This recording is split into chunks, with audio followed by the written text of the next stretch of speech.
Has a life situation that once felt comfortable or exciting suddenly felt like you're wearing a shoe that's just one size too small? It's not painful enough to stop walking, but it's just unpleasant enough to ask yourself, am I having an existential crisis?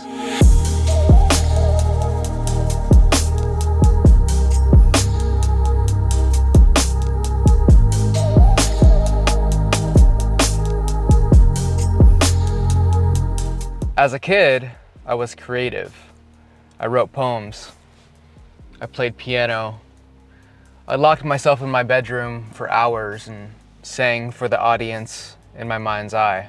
But a combination of shyness and introversion kept me away from the performing arts, and a vivid inner world and a nurturing English teacher led me to writing.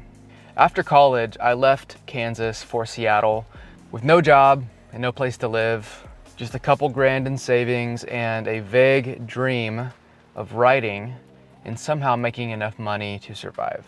And I've wanted to be a writer for pretty much my entire life.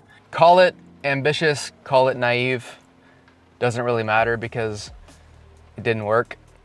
My savings dwindled. The only writing I got paid for was ghostwriting for other men's online dating accounts. And as my mental health declined as aggressively as my bank balance, I had to face a question. Was this whole writing thing, was it a soul's calling? Or was it a clever way to avoid the fact that I didn't have the slightest idea of how to be effective in the world? All I knew for certain, I had to get a job.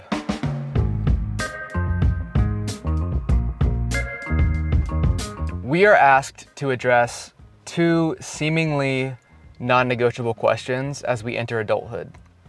What is the world asking of me, and how can I meet its demands? I rebelled against these questions for as long as I could, but when it came time to decide between going back to Kansas as a broke writer or pivoting and finding a way to stay in Seattle, my answer was clear.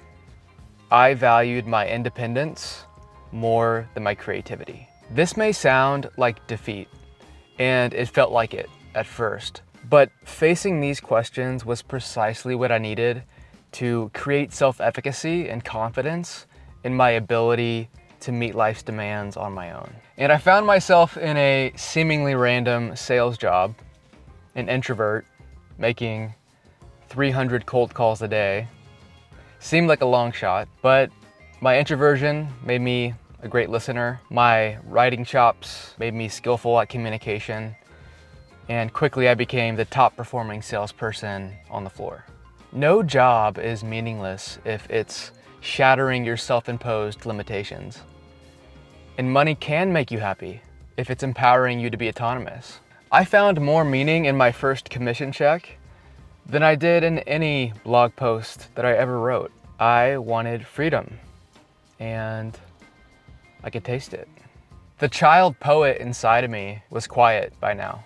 I wanted freedom more than expression, and he knew it was not up for negotiation. Little did I know my soul would negotiate on his behalf.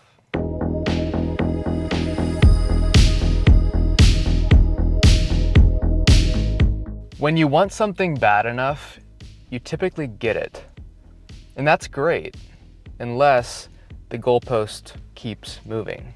In our late 20s and 30s, our desire for self-efficacy and independence can quietly shapeshift into a fantasy of acquisition and excess.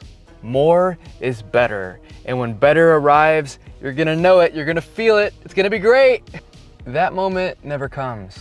And in my endless striving and getting virtually everything that I wanted, I saw I was still carrying around that question from my 20s.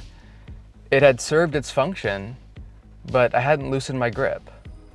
And as I try to set that question down, I see that child poet standing hand in hand with my soul, with a soft smile, calmly handing me a new question. What is wanting expression through you?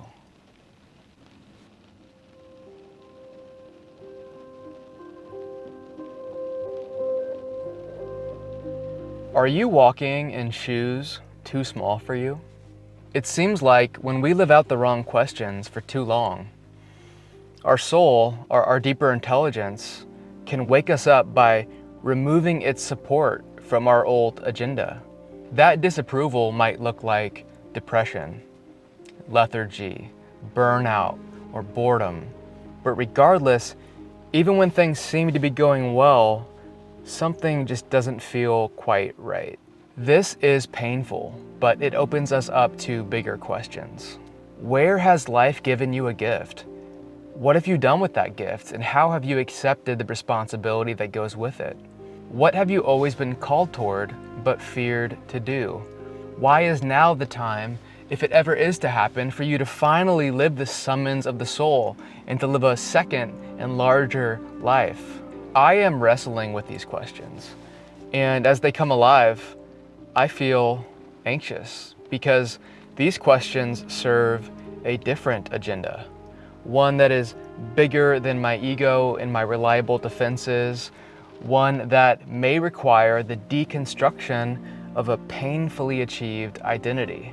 But if we must decide between the anxiety of the unknown of our calling, or the depression, the pressing down of the soul's purpose, it's clear that anxiety is the path for personal growth.